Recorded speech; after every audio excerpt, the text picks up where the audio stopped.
நல்ல தொடர்ந்து கர்த்தர் நம்ம மத்தியில் இடைப்படுவாராக. 3 விஷயத்தை நான் உங்களுக்கு சொல்லணும்னு ஆசைப்படுறேன். DTT சொல்லுங்க. டி, அப்புறம் டி, அப்புறம் ஒரு டி. ஏதோ கொரியர் சர்வீஸ் மாதிரி தெரியுதா? ஹல்லேலூயா. தயவாக எடுத்து வாசிக்கும்படி கேட்கிறேன். ஒரு 2 கடற்கரையை நான் உங்களுக்கு அறிமுகப்படுத்த ஆசைப்படுகிறேன்.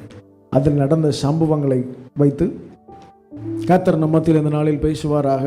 நாம் யார் என்று கர்த்தர் நமக்கு காண்பிப்பாராக. யோவான் சுவிசேஷ புத்தகம் 6வது அதிகாரம் 1-5 வசனங்களை யாராவது சத்தமாக வாசிங்களேன். இவைகளுக்கு பின்பு இயேசு திபேரியா கடல் எனப்பட்ட கலிலேயா கடலின் அக்கறைக்கு போனார்.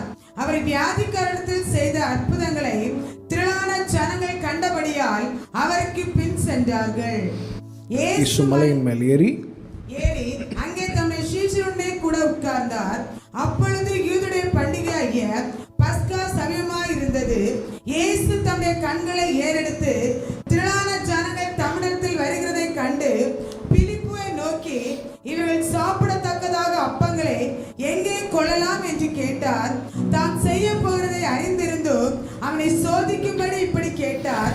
பிலிப்பு அவருக்கு பிரதியுத்தரமாக, இவர்களில் ஒவ்வொருவனும் கொஞ்சம் கொஞ்சம் எடுத்துக்கொண்டாலும் 200 பணத்து அப்பங்களும் இவர்களுக்கு போதாதே என்றார். ஆமென். Thank you. Hallelujah. யோவான் 6 எடுத்து வைத்தவர்கள் அப்படியே லூக்கா 5ஐயும் உங்கள் கரங்களில் எடுத்துக்கொள்ளுங்கள். 2லையும் நீங்கள் ஒரு மார்க் வச்சுக்கணும். இங்கே ஒரு கடல் காணப்படுகிறது, அங்கே ஒரு கடல் காணப்படுகிறது. இங்கேயும் முதல் 3 வசனங்களை வாசிப்போம்.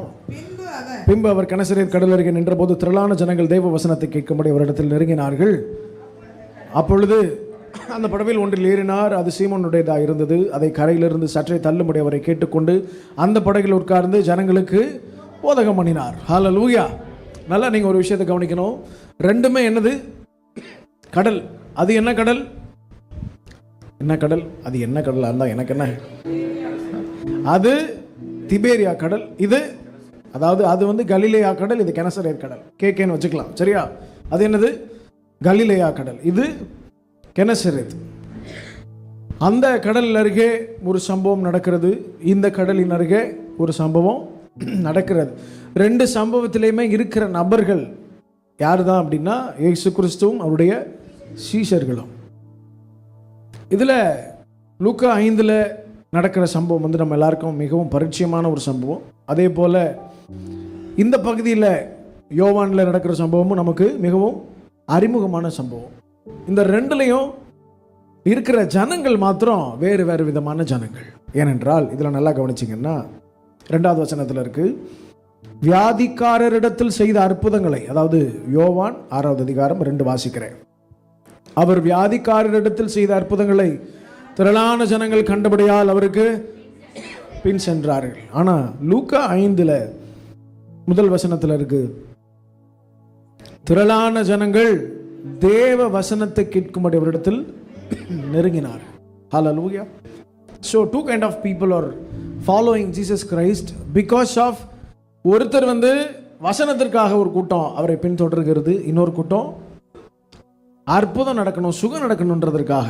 ஹல்லேலூயா. அந்த நாட்களில் ஆண்டவராக இயேசு கிறிஸ்துவுக்கு பின்பதாக சென்ற அநேகர் உண்டு. இதில் அநேக கூட்டங்கள் உண்டு. ஒரு கூட்டம் வந்து கர்த்தருடைய வசனம், ஏதாவது ஒரு வார்த்தை கிடைக்குமா, ஆண்டவர் தேற்றுவாரா, நம்ம என்ன செய்யணும்னு சொல்லுவாரா, பரலோக ராஜ்யத்தை குறித்து பேசுவாரா, நாம் எப்படி மாற வேண்டும் என்று சொல்வாரான்னு அப்படி போய்கொண்டே இருந்தார்கள்.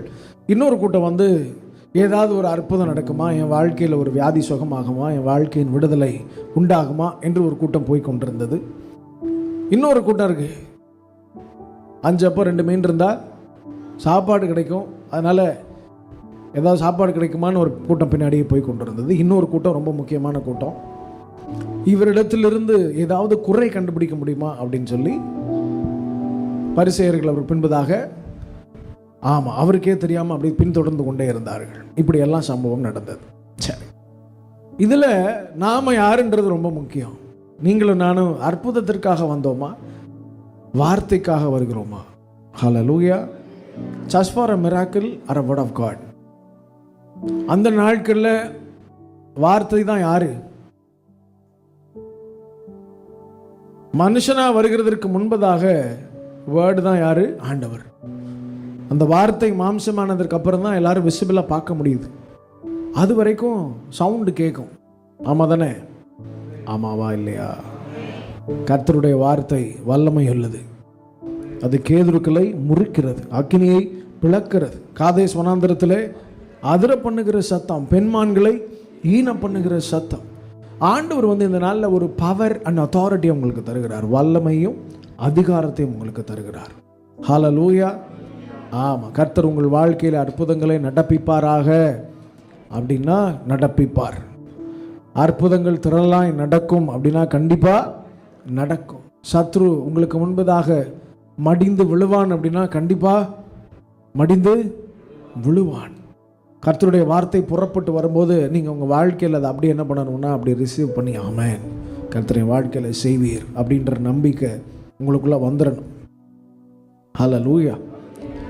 ஆண்டவர் அற்புதங்களை செய்யும் போதெல்லாம் அவர் பிரதானமாக 2 கேள்வியை கேட்கிறது வழக்கம். நீ விசுவாசிக்கிறாயா? சுஸ்தமாக வேண்டும் என்று விரும்புகிறாயா? இந்த 2ஐயும் கேட்பார். அநேகருக்குள்ளே விருப்பம் இருக்கும், வாழ்க்கை மாறணும்னு விருப்பம் இருக்கும், நாங்கள் மாறணும்னு விருப்பம் இருக்கும், வியாதி சுகமாகணும்னு விருப்பம் இருக்கும். ஆனால் என்ன இருக்காது? விசுவாசம் இருக்காது. இந்த விசுவாசத்தை துவங்குகிறவர் யார் தான் அப்படின்னா ஆண்டவர் தான். ஆனால் விசுவாச வர்றதுக்கு ஆசைப்பட வேண்டியது யாரு? நீங்களும் நானும் தான். ஹல்லேலூயா. அவரை போல நான் ஒரு நல்ல விசுவாசியாக இருந்தால் நல்லா இருக்குமே, எனக்கே அது இல்லைன்ற ஏக்கம் வந்துருச்சுனாவே கர்த்தர் அதை ஸ்டார்ட் பண்ணிடுவார். ஆமென். ஆமாம், அவரை போல நமக்கு ஒரு கார் இல்லையே, அவரை போல நமக்கு ஒரு வீடு இல்லையேன்றதை விட அந்த ஆளை போல ஒரு விசுவாசம் நமக்கு இல்லையேப்பா அப்படின்னு எப்போ உங்களுக்கு அந்த தாட் வருதோ, இந்த விசுவாசம் சகலவற்றையும் கொண்டு வந்து சேர்க்கும். முதலாவது தேவனுடைய ராஜ்யத்தையும் அவருடைய நீதியையும் தேடுங்க, மற்றதெல்லாம் கூட கொடுக்கப்படும். கூட கொடுக்கப்படுகிறவர்களுக்காக தேவனை தேடக்கூடாது. நீங்கள் ஒரு ஹோட்டல் போகிறீங்க, யாராவது ஹோட்டல் போய் இப்படி கை காமிச்சு கொஞ்சம் சாம்பார் ஊற்றுங்களேன்னு சொல்கிறீங்களா? இட்லி வரும்போது கூட என்ன வந்துடுது? சாம்பாரும் வந்துடுது. நான் ஒரு 50 லட்ச ரூபா அன்பு சகோதரன்ட்ட கொடுத்து, இப்போதைக்கு கிடையாது சொல்கிறேன், அவர்கிட்ட கொடுத்து நீங்கள் ஒரு கார் வாங்கிக்கோங்க, 50 லட்ச ரூபாய் கார் தான் வாங்கணும் அப்படி நான் சொல்கிறேன். அவங்க கிளம்பி நேரம் என்ன பண்ணுறாங்கன்னா ஒரு ஷோரூம் போகிறாங்க, ஒரு பாப்புலரான கம்பெனியில் போய் 50 லட்ச ரூபாய் கொடுத்துட்டு எனக்கு கொஞ்சம் ஸ்டெப்னி டயர் இருந்தால் கொடுங்களேன் அப்படின்னு சொன்னால் அந்த கடைக்காரன் என்ன சொல்லுவான்னா, ஐயா 50 லட்ச ரூபாய் கார் இருக்குது, கூடவே எதுவும் வந்துடும், இந்த ஸ்பேர் வீலும் ஸ்டெப்னியும் வந்துடும் அப்படின்னு சொல்லுவான். ஹல்லேலூயா. நீங்களும் நானும் ஸ்டெப்னி வீலுக்காக சர்ச்சுக்கு வரல, எதுக்காக வந்திருக்கிறோம்? சர்வ வல்லமையில தேவனை உயர்த்துகிறதற்காக வந்திருக்கிறோம். பரலோக ராஜ்யன்றது ஏதோ காசு கொடுத்தா கிடைக்கிறது இல்லை, விலையேற பெற்ற ரட்சிப்பை பெற்றிருக்கிறோம். ஹல்லேலூயா. நீங்கள் பார்க்கிற, நீங்கள் உயர்ந்தவர்கள், மகா பெரியவர்கள், இவ்வளோ பெரிய ஸ்தானத்தில் இருக்கிறவர்கள் நீங்கள் பார்த்து ஆச்சரியப்படுகிறவைகள் ரட்சிக்கப்படலைன்னா உங்களை விட தாழ்ந்தவர்கள் அவர்கள். ஆமாம், ஆமாவா இல்லையா? பல ஆண்டுகளுக்கு முன்பதாக ஒரு ஊழியத்துக்கு போயிருக்கும்போது ஒரு நபர் எங்களை வேற ஒரு ஸ்டேட்டில் தன்னுடைய ஃபேக்ட்ரிக்கு கூப்பிட்டு போயிட்டார். அது ஒரு பாப்புலரான ஒரு கம்பெனி, இந்த ஷர்ட்டெல்லாம் ப்ரொடியூஸ் பண்ணுற ஒரு கம்பெனி, கார்மெண்ட் கம்பெனி. கூப்பிட்டு போய் காமிச்சார். கிட்டத்தட்ட ஒரு 1000த்திற்கும் மேற்பட்ட மெஷின்ஸ் இருக்காங்க. இந்த ஸ்தலத்துக்காக நீங்கள் ஜெபிக்கணும் அப்படின்னு சொல்லி நாங்கள் ஒரு 2-3 பாஸ்டர்ஸ் எல்லாம் போயிருந்தோம். எல்லோரும் சேர்ந்து ஜெபம் பண்ணோம். ஜெபம் பண்ணிவிட்டு வரும்போது எனக்கு ஒரே ஆச்சரியம். அவர் வச்சிருக்கிற கார் என்ன, அந்த பில்டிங் என்ன, அந்த மிஷின்ஸ் என்ன, வேலை பார்க்குற ஜனங்கள் என்ன, எல்லாரையும் பார்த்தோன்னே எனக்கு ரொம்ப ஆண்டவர் இவரை எப்படி ஆசீர்வதிச்சிருக்கிறாரு அப்படின்னு சொல்லி நான் வந்து கொண்டிருக்கிறேன். காரில் வரும்போது அவர் மெதுவாக திரும்பி ஒரு வார்த்தை சொன்னார். எனக்கு 39 கோடி ரூபாய் கடன் இருக்கு, அது மாறணும்னு ஜெபிக்கணும் அப்படின்னு சொன்னார். எத்தனை கோடிகள்? 39 கோடி அல்ல, 39 கோடி. அந்த பகுதியில் அவருக்கு கீழே வேலை பார்க்கிறவர்களே ஒரு 100 பேருக்கு மேலே இருப்பாங்க. இப்போ நான் பார்த்து பிரம்மாண்டமாக நினச்சி வரும்போது அவர் சொன்ன வார்த்தை என்னன்னா, 39 crore எனக்கு கடன் இருக்குது அப்படின்னு சொல்லி. பல ஆண்டுகள் ஆயிடுச்சு இந்த சம்பவம் நடந்து. வந்துட்டே இருக்கிறோம், வந்தாச்சு. அப்போ இன்னொரு பகுதி, அது கொஞ்சம் ஸ்லம் ஏரியா. அங்கே ஒரு சண்டே சர்வீஸு. அப்போ அந்த சர்வீஸ் முடிச்சுட்டு ஒரு சகோதரன் எங்கள் வீட்டுக்கு நீங்கள் ஜெபிச்சே ஆகணும் அப்படின்னு கூப்பிட்றாங்க. பக்கத்தில் போய் ஜெபம் பண்ண போனோம். ஜெபம் பண்ணோன்னே அவர் சொன்னார், இதில் நாங்கள் மனரம்யமாக இருக்கோம், 1 பைசா கூட எனக்கு கடன் இல்லை. இது 2ம் ஒரே ஊரில் நடக்கிற சம்பவம், சரியா? இப்போ சொல்லுங்க, இது 2 பேர்ல யார் பெஸ்ட் அப்படின்னா யார் பெஸ்ட்? ஒரு மனுஷனுக்கு அவர் சொல்றார், ஒரு பைசா கூட எனக்கு என்ன இல்லை, ஐ டோன்ட் ஹேவ் டெப்ட்ஸ். இன்னொருத்தர் சொல்றார், எல்லாமே இருக்கு, ஆனால் கடனும் சேர்ந்து 39 கோடி இருக்கு. கர்த்தர் அவருக்கு சந்திச்சிருவார்னு வைங்களேன். சந்திக்கட்டும் சொல்லி ஜெபம் பண்ணிட்டு வந்துட்டோம். இந்த மனுஷனையும் கர்த்தர் உயர்த்தணும்னு சொல்லி ஜெபம் பண்ணிட்டு வந்துட்டோம். 2 பேர்கிட்டையுமே 2 லேக் இருந்துச்சு. இவரால் ஒரு கம்ஃபர்டபுளான லைஃப்குள்ளே போக முடியல, ஆனால் கடனும் இல்லை. Is okay with this life. அந்த பர்சனால் கம்ஃபர்டபுளான லைஃப் இருக்குது, ஆனால் பீஸ்ஃபுல்லாக அதை அனுபவிக்க முடியல. 2மே பிரச்சனை தான். ஆமாம் தானே? கம்பேரிட்டிவ்லி இந்த 2 பேரும் ஒரே ஸ்தானத்தில் தான் இருக்கிறார்கள். ஆனால் அவரை விட இவர் எவ்வளோ பரவாயில்ல. ஏன்னா இவருக்கு பெரிய கமிட்மெண்ட்டே இல்லை. நாளைய தினத்தை குறித்து இவருக்கு கவலையே இல்லை. பார்க்குறவர்களுக்கு அவர் பெருசாக தெரியலாம், இவர்கள் சிறுசாக தெரியலாம். ஆனால் உண்மையிலேயே 2 பேருடைய ஸ்டேட்டஸ் என்னன்னு யோசிச்சோன்னா இதுதான் பெஸ்ட்டுன்னா இவர் தான் பெஸ்ட்டு. ஆமாம் தானே? அநேக நேரம் உங்கள் கரங்கள் இருக்கிறவைகளுக்காக ஆண்டவருக்கு நன்றி சொல்லுங்கள். You have to thank God what you have. Hallelujah. நமக்கு எப்போவுமே பிசாசு இல்லாததை காமிச்சிட்டே இருப்பான். அவனுக்கு இருக்கிற மிகப்பெரிய தந்திரம் என்னென்னா, உங்களுக்கு எது இல்லையோ அதை காண்பித்து அது இல்லை பாரு, இது இல்லை பாருன்னு சொல்லிகிட்டே இருப்பான். நீங்கள் தேவனுடைய ராஜ்யத்தை தேடுகிறவர்களாக, தேவ சமூகத்தில் அமர்ந்திருக்க நாடுகிறவர்களாக இருக்க வேண்டும். ஆமென். ஓடி வந்துருங்க. எது இருக்கோ இல்லையோ தேவ சமூகத்திற்கு ஒரு மீட்டிங் நடக்குதுன்னா குடுகுடுன்னு ஓடி வந்துருங்க. அங்கே தான் தேவ பிரசனை இருக்குது. ஹல்லேலூயா. ஆமாம், அப்படி சகோதரர்கள் எல்லாம் ஒருமித்து வாசம் பண்ணும்போது வசனம் சொல்லுகிறது, இங்கு தான் முடிவில்லாத ஜீவன் உண்டு, இங்குதான் என்னாலும் ஆசீர் உண்டு, இங்குதான் முடிவில்லாத ஜீவன் உண்டு, இங்குதான் என்னாலும் ஆசீர் உண்டு. எத்தனை நன்மை, எத்தனை இன்பம், எத்தனை நன்மை, எத்தனை இன்பம். சகோதரர்கள் ஒருமித்து வாசம் பண்ணும்போது, சகோதரர்கள் ஒருமித்து வாசம் பண்ணும்போது, ஹல்லேலூயா. அப்படி எல்லாம் ஒருமித்து வாசம் பண்ணும்போது அங்கே தேவ பிரசனம் மூடுகிறது. ஆமென். ரைட். இங்கே என்ன நடக்குது அப்படின்னா, ஆண்டவர் மலையின் மேல் ஏறி, அந்த கடல் அருகே இருக்கிற மலையின் மேல் ஏறி என்ன பண்ணுறாரு, தம்முடைய சீஷருடனே கூட அமர்ந்தார். பிரசங்கம் பண்ணி முடித்த பின்பு ஆண்டவர் கேட்கிறாரு, அப்பா சாப்பிட்றதுக்கு ஏதாவது இருக்கான்னு கேட்குறாரு. உடனே நம்ம ஆட்கள் உள்ளே போய் செக் பண்ணுறாங்க, ஏதாவது இருக்கா அப்படின்னு சொல்லி எல்லாம் தேடிக்கொண்டிருக்கிறார்கள். அப்பொழுது நம்ம தலைவர் என்ன பண்ணுறாரு அப்படின்னா, எடுத்துகிட்டு கொடுக்குறாரு. எதை கொடுக்குறாரு? ஒரு சிறுவனிடத்தில் 5 அப்பமும் 2 மீன்களும் நாங்கள் பிடிச்சிட்டு வந்துட்டோம் அப்படின்னு சொல்லி கொடுக்குறாரு. உடனே ஆண்டவர் சொல்கிறாரு, பந்தியாக என்ன பண்ணுங்க, அவர்களை அமர்த்துங்கள். அமர்த்தி விட்டு ஒரு மிகப்பெரிய அற்புதம் நடக்கிறது. எல்லாரும் திருப்தியாய் சாப்பிட்ட பின்பு எத்தனை கூடை நிறைய எடுக்கிறார்கள்? 12 கூடை நிறைய அவங்க ஃபில் பண்ணி எடுத்துகிட்டு போகிறாங்க மிச்சமானவைகளை. சூப்பர். இந்த சம்பவத்தின் முடிவில் இவர்கள் எல்லாம் சொல்லுகிற வார்த்தை என்ன அப்படின்றது தான் மாற்று. அந்த அற்புதம் நடந்த உடனே இந்த ஜனங்கள் எல்லாம் சேர்ந்து என்ன சொல்றாங்கன்னா, 14வது வசனம் வாசிங்க. இயேசு செய்த அற்புதத்தை அந்த மனுஷர் கண்டு மெய்யாகவே இவர் உலகத்தில் வருகிறவரான தீர்க்கதரிசி என்றுட்டு எல்லாரும் என்ன பண்ணிட்டாங்கன்னா, சாப்பிட்டுட்டு சொல்லிட்டு கிளம்பி போயாச்சு. நீங்கள் திருமணத்திற்கெல்லாம் போனீங்கன்னா, திருமணத்தில் எல்லாரும் ஃபர்ஸ்ட் அப்ரிஷியேட் பண்ணுற விஷயம் என்னது? பொண்ணு மாப்பிள்ளை ட்ரெஸ்ஸா? கிடையாது. என்னது? நல்ல சாப்பாடுங்க அப்படின்னு போயிடுவாங்க. எது மறக்குதோ மறக்கலையோ, உங்களுக்கு எது மட்டும் மறக்காது? இன்றைக்கும் எங்கள் கல்யாணத்தில் போட்ட சாப்பாட்டை சொல்லிக்கிட்டு இருக்காங்க எல்லாரும். உங்கள் வெட்டிங்கில் சாப்பிட்ட மாதிரி நாங்கள் இது வரைக்கும் சாப்பிட்டதே இல்லை. அந்த மாதிரி ஒரு பாயாசம், அந்த மாதிரி நாங்களே மறந்துட்டோம் என்ன போட்டோன்னு தெரியல. ஆனால் சாப்பிட்ட ஆட்கள் சுத்தமாக மறக்கலை. இன்றைக்கும் சொல்கிறாங்க. நம்ம மக்களுக்கு எது தான் உள்ளே போய் எமோஷனலில் சிக்கி இருக்குன்னா என்னது? சோறு தான். ஆரம்பத்திலேருந்து உலகம் உண்டான நாள் முதற்கொண்டு என்ன தான் பிரச்சனை? சாப்பாடு தான் பிரச்சனை. அதை ஜெயிக்கிறவர்கள் தான் ரொம்ப முக்கியம். ஹல்லேலூயா. தப்பு இல்லை, நல்லா சாப்பிட்லாம், தப்பு கிடையாது. ஆனால் இங்கே சம்பவம் என்னென்னா, சாப்பிட்டுட்டு பா இவர் எவ்வளோ பெரிய தீர்க்கதரிசிப்பா அப்படின்னு சொல்லிட்டு கிளம்பி போயாச்சு. ஒருத்தனை ஆண்டவர் பின்பதாக போகலை. ஆனால் கெனசரேத் கடலில் நடந்த அற்புதம் என்னது அப்படின்னா, அதை வாசிப்போம் தொடர்ந்து. 2லிருந்து வாசிச்சோன்னா, 2 படகுகளில் ஆண்டவர் பார்க்கிறார். மீன் பிடிக்கிறவர்கள் அவைகளை விட்டிறங்கி ஆ, வலைகளை அலசி கொண்டிருந்தார். அலசி கொண்டிருக்கிறார்கள். அப்பொழுது அந்த படகுகளில் ஒன்றில் ஏறினார். அது சீமோனுடையதாக இருந்தது.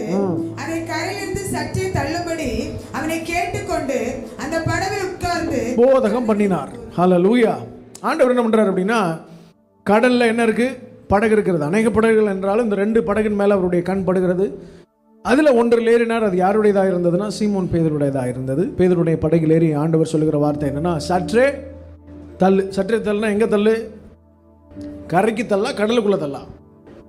கடலுக்கு உள்ள. ஹல்லேலூயா. இன்டு தி சீ. இங்க தான் விஷயமே இருக்கு. ஆக்சுவலா ஜனங்கள்லாம் எங்க தான் நிப்பாங்க?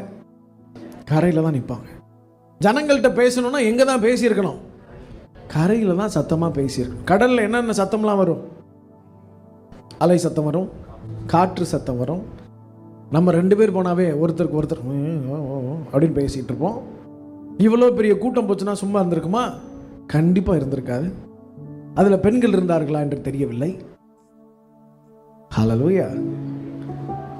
எல்லா இடத்துலையும் யார் தான் இருக்கிறா? எல்லா இடத்துலையும் இருக்கிறாங்க. நாட்டில் வந்து இப்போ இந்த தொகையில் வந்து கால்குலேட் பண்ணோம், எப்படி ஈக்குவலாக இருக்காங்களா அதிகமாக இருக்காங்களான்ட்டுன்னு.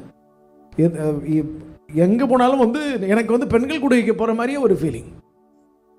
இப்போ ரீசெண்டாக ஒரு ஃபேமிலி கேம்பில் ஆண்களை தனியாக கூட்டிகிட்டு போகும்போது தான், அப்போ இவ்வளோ ஆண்கள் இருக்காங்க போல அந்த சர்ச்சில் அப்படின்னு சொல்லி. ஏன்னா ஆண்களை பிடிச்சி உள்ளே கூப்பிட்டு வரதுன்றது சாதாரண விஷயமே கிடையாது. வந்துட்டா நின்றுரும் இந்த டிக்கெட்டு. உள்ளே வந்துட்டா வயிற்றில் ஸ்ட்ராங்காக நின்றுவாங்க. ஆனால் பெண்கள் வந்து, சகோதரி கர்த்தர் உங்களை தொட்டு கொண்டிருக்கிறார் அப்படின்னு உடனே என்ன ஆயிரும்? ஆட்டோமேட்டிக்காகவே அந்த டேங்க் எங்கே தான் இருக்குன்னே தெரில, பொலன்னு கண்ணீர் ஊற்ற ஆரம்பிச்சிடும். ஆனால் ஆண்கள்கிட்ட உலகம் அழிய போகிறது, நாளைக்கு கர்த்தர் வரப்போகிறார். அப்படியா? சரி, பிரியாணி செய்றியா, இல்லை தோசை சுடுறியா, சிக்கன் வாங்கிட்டு வரவா, இன்னைக்கு என்னன்னு பார்ப்போம், நம்ம சாப்பிட்டுட்டு கொஞ்சம். ரசிக்கப்படாதவர்களே சொல்கிறேன், உங்களே சொல்லவில்லை. ஹல்லேலூயா. இப்படி தான் இந்த 2 பேரோட இருதயம் வந்து ஒரு சிலர் ரொம்ப சென்சிட்டிவாக இருக்கும், ஒரு சிலருக்கு தேவையான அளவு இருக்கும். ஏன் ஆண்டவர் வந்து நிறைய நேரம் வந்து பெண்களை வந்து குடும்ப தலைவர்களா அப்படி வைக்கல அப்படின்னா, வசனம் ரொம்ப தெளிவாக சொல்லுது, மனைவியே புருஷனுக்காக உண்டாக்கப்பட்டவள். ஆமாம் தானே? இப்போ துணையாக இருக்கணும் அப்படின்னு சொல்லியிருக்கு. ஒருத்தர் என்கிட்ட சொன்னார், நான் திருமணம் பண்ண நாள்லேருந்து என் மனைவி எனக்கு துணையாகவே இருந்த மாதிரி தெரியல, கூட இருக்காளே தவிர அவள் துணையாக இருக்காளான்னு தெரில அப்படின்னு சொல்லி சொன்னார். அப்புறம் நான் சொன்னேன், ஏன் நீங்கள் வாவ் சொல்லும்போது சொல்லியிருப்பீங்க இல்லையா, என்ன சொல்லியிருப்பீங்க, இன்பத்திலும் துன்பத்திலும்லாம் சொல்லியிருப்பீங்க, அதனால் எல்லாத்தையும் அட்ஜஸ்ட் பண்ண. அவர் சொன்னார், இன்பத்திலும் துன்பத்திலும் இருக்கலாங்க, துன்பத்திலே இருக்க முடியாதுங்க. கல்யாணம் பண்ண எல்லாரும் இப்போ வரைக்கும் இன்பத்தை பார்க்க முடியல அப்படின்னு சொன்னார்.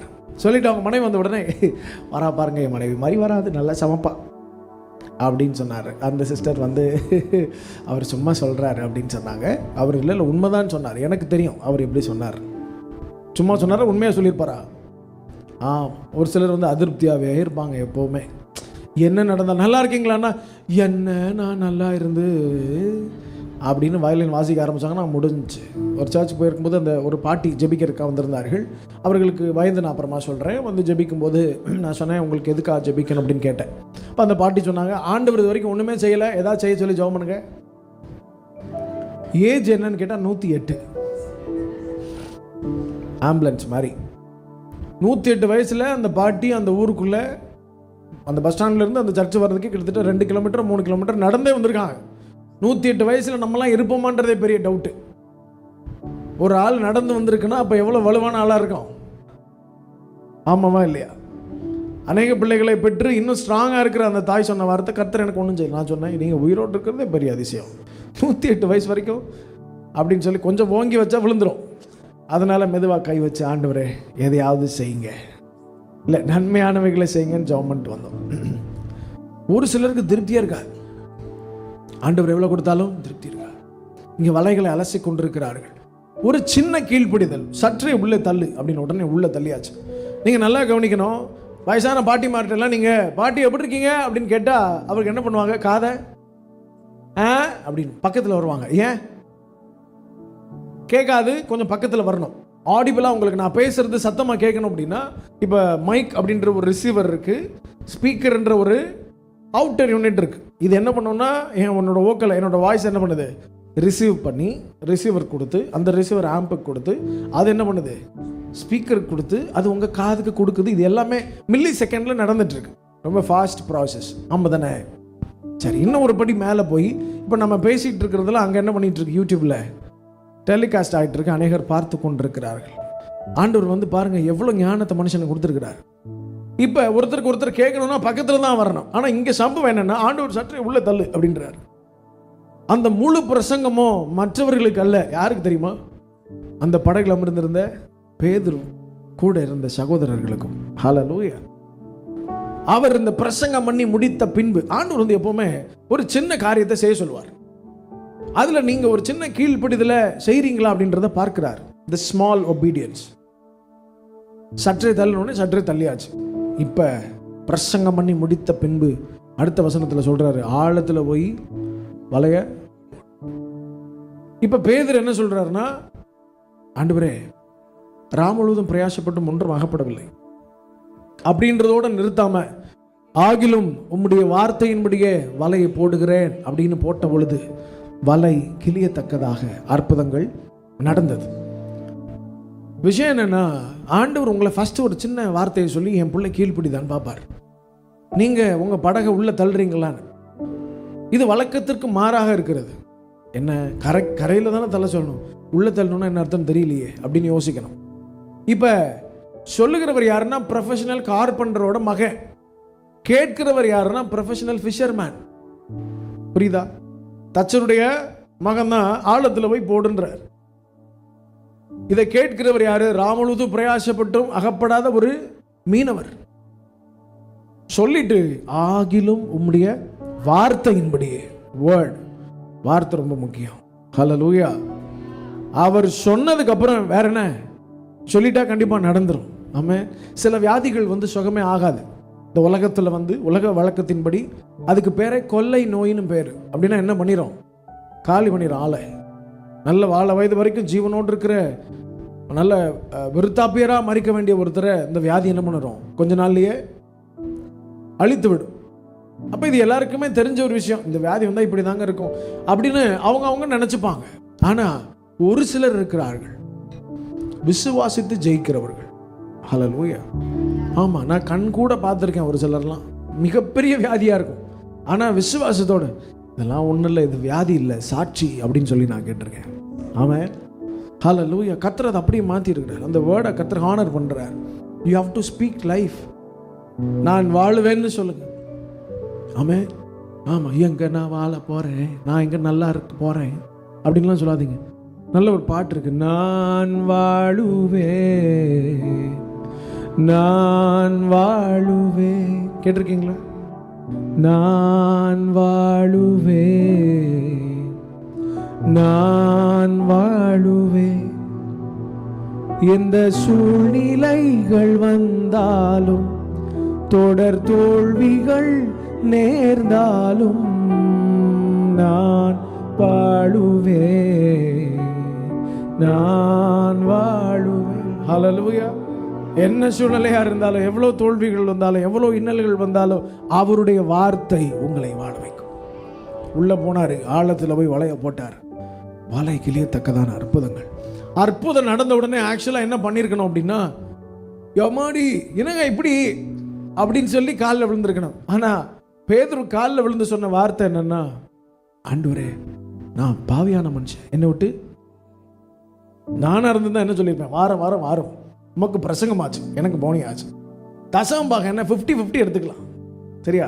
2 படகு நிறையா கிடச்சிருக்கு, ஒரு படகு உமக்கு, ஒரு படகு எனக்கு. டெய்லி வரனாலும் பரவாயில்ல, வாரம் ஒரு தடவை வந்தா அந்த மாதிரி நல்லா நம்மளை போல ஜாலியாக இருக்கலாம் அப்படின்னு நான் சொல்லிடுவேன். ஆனால் பேதுரு தெரிஞ்சிருச்சு, ஏன்னா இது நடக்க பாசிபிளே கிடையாது. மீனவர்கள் மீன் பிடிக்க போகும்போது இரவு நேரங்களில் போவாங்க, அதிகாலையில் திரும்பி வருவாங்க.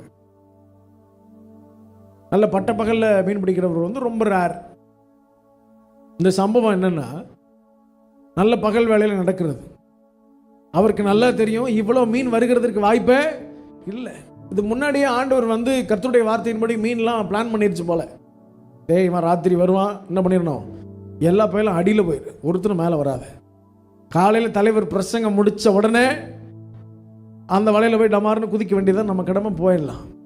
அப்படின்னு சொல்லி பிளான் பண்ணியிருக்கோம் நம்ம தெரில. அவருடைய வார்த்தையின்படி அப்படி ஆயிற்று. ஆமென். ஆமாம், இப்போ தான் ஒரு சம்பவம் நடக்குது. இதில் கடைசியாக வாசித்தோம் அப்படின்னா இவர்கள் எல்லாம் என்ன பண்ணாங்கன்னா, 8வது வசனம் வாசிங்களேன். சீமோன் பேதுரு அதை கண்டு இயேசுவின் பாதத்தில் விழுந்து, ஆண்டவரே, நான் பாவியான மனுஷன், நீர் என்னை விட்டு போக வேண்டும் என்றான். சூப்பர். 11வது வசனம். அவர்கள் படகுகளை கரையிலே கொண்டு போய் நிறுத்தி எல்லாவற்றையும் விட்டு, இதான் சம்பவம், எல்லாவற்றையும் விட்டு அவருக்கு பின் சென்றார்கள். அந்த கடல்ல என்ன சொன்னார்கள்? சாப்பிட்டு விட்டு இவர் உண்மையாகவே தேவனுடைய தீர்க்கதரிசி அப்படின்னு சொல்லிட்டு போயிட்டாங்க வாழ்த்திட்டு. ஆனா இங்க என்ன நடந்துச்சு அப்படின்னா, எல்லாவற்றையும் விட்டு விட்டு, அதான் மாற்று. they left everything. இங்க ஒரு சிலர் இப்படி பிடிச்சி இழுத்துக்கிட்டே வந்துட்டு இருக்கிறோம். கொஞ்சம் வித்துட்டு கொஞ்சம் வரலாமா ஆண்டவரே, நமக்கு ஊழியத்துக்கு உதவி செய்யும். அங்க அங்க வசனமே என்னன்னா, அற்புதங்கள் அர்ப்பணிக்கிறதற்காக தான். சொல்லுங்க, வாய் திறந்து சொல்லுங்க, எல்லா அற்புதங்களும் நான் அர்ப்பணிக்கிறதற்காகவே. ஹல்லேலூயா. ஆமா, நீங்க அற்புதங்கள் பின்பதாக செல்ல அல்ல, ஆண்டவர் பின்பதாக செல்ல. அற்புதங்கள் அவர் யாரும் நிரூபிக்கத்தானே தவிர நாம் அற்புதங்கள் பின்பதாக அப்படியே பிடிச்சிட்டு ஓடுறதுக்காக அல்ல. பரிசுத்த தேவன் தம்முடைய ராஜ்யத்தில் எவைகளெல்லாம் முன்குறித்திருக்கிறாரோ அவைகளெல்லாம் நீங்க பெற்றுக்கொண்டோம் என்று விசுவாசிக்க வேண்டும். ஆமென். அவைகளுக்காக புறப்பட்டு ஓடிக்கொண்டே இருக்கக்கூடாது. இந்த 2 கடல் மறந்துடவே கூடாது. கெனசரேத் கடல், இன்னொன்று கலிலேயா கடல். இந்த 2 கடல்லையும் நடந்த அற்புதங்கள்ல எது பெஸ்ட் நீங்க நினைக்கிறீங்க? கெனசரேத் கடல் அருகே. ஹல்லேலூயா.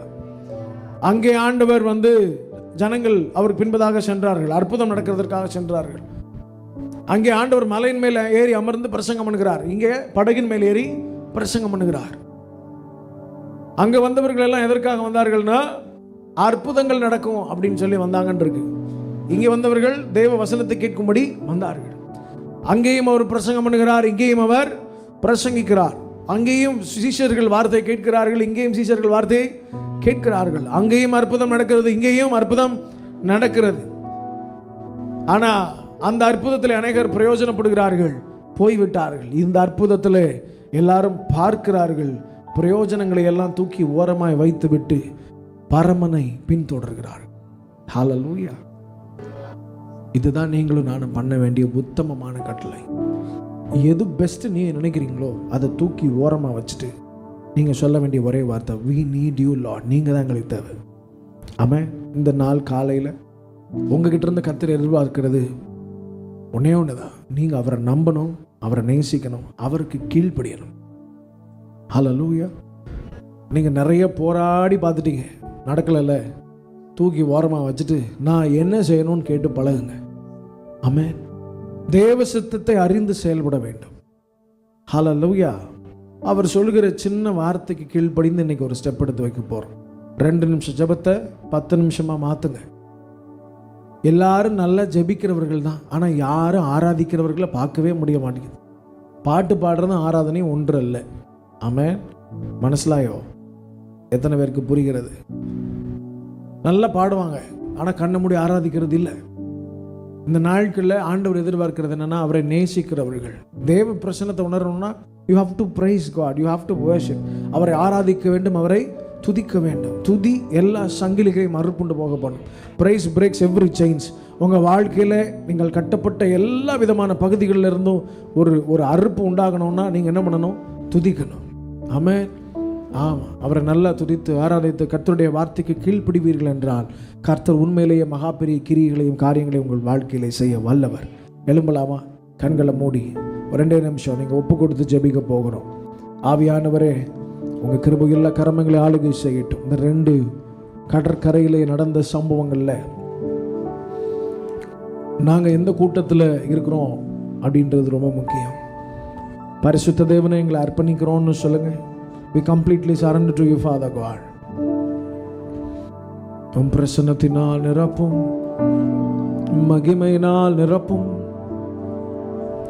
நீ நல்லவரப்பா, நாங்கள் உம்மை உயர்த்துகிறோம். ரீபாலா ஷெகேதாரலா ஹந்தேரே ரேஷியாதாரலா தேரே. வாய்களை திறந்து 2 நிமிஷம் அந்நிய பாஷையில் நல்ல ஆண்டவரை உயர்த்து Ribabala shigedara laha terere la shigedara Redara la shigedara la dara diara எங்களை கழுவுவீராக, சுத்திகரிப்பீராக, பிரசன்னத்தினால் எங்களை நிரப்புவீராக. எங்களை முழுவதுமாய் அர்ப்பணிக்கிறோம். உண்மையை இறுக பற்றி கொள்ளுகிறோம். ஏதோ ஒரு பொருளை அல்ல, ஏதோ ஒரு ஆசீர்வாதத்தை அல்ல. ஆண்டவரே, எங்களுக்கு கிடைத்த மகா பெரிய சொத்து நீர். உண்மையை நாங்கள் நேசிக்கிறோம். எனக்குரிய பங்கும் நீரே, பரம்பரை சொத்தும் நீரே. எனக்குரிய பங்கும் நீரே, பரம்பரை சொத்தும் நீரே.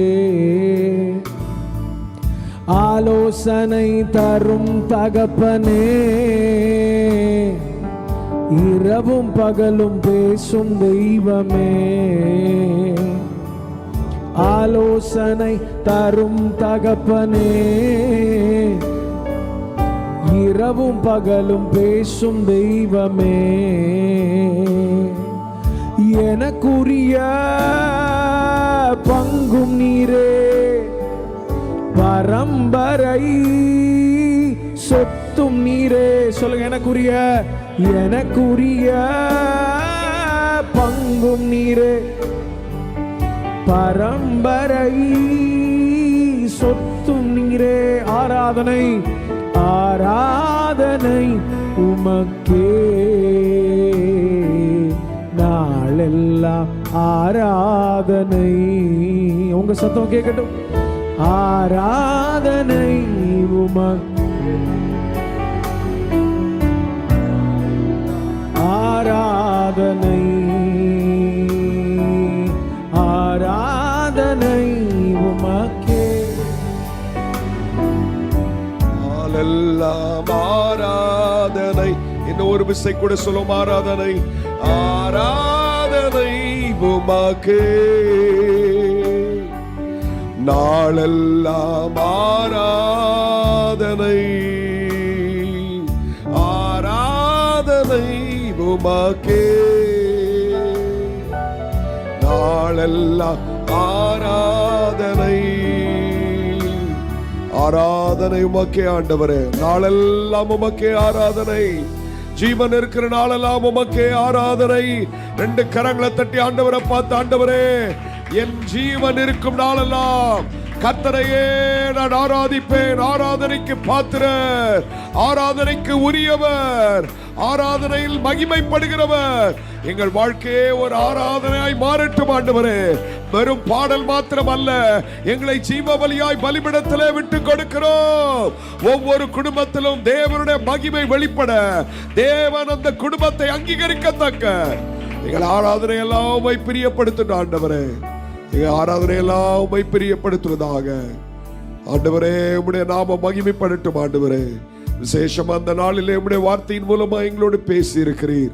நாங்கள் எந்த கூட்டத்தில் இருக்கிறோம் ஆண்டவரே? ஆண்டவரே, வந்து வெறும் அற்புதத்துக்காக வந்து போகிற ஒரு கூட்டமாய் அல்ல, வேத வசனத்தை கேட்கிற ஒரு கூட்டமாய், அந்த வசனத்துக்கு கீழ்ப்படுகிற ஒரு கூட்டமாய், அந்த வசனத்தை கடைசி வரை பிடித்துக் கொள்கிறவர்களாய் அந்த சம்பவம் இப்படி நிறைவு பெறும். அவர்கள் எல்லாவற்றையும் விட்டு விட்டு அவருக்கு பின் சென்றார்கள். வந்து வசனத்தை கேட்டு அற்புதத்தை பெற்ற பின்போ அவர்கள் வழியாய் போகவில்லை, அவர்கள் இயேசுவுக்கு பின் செல்ல ஆரம்பித்தார்கள்.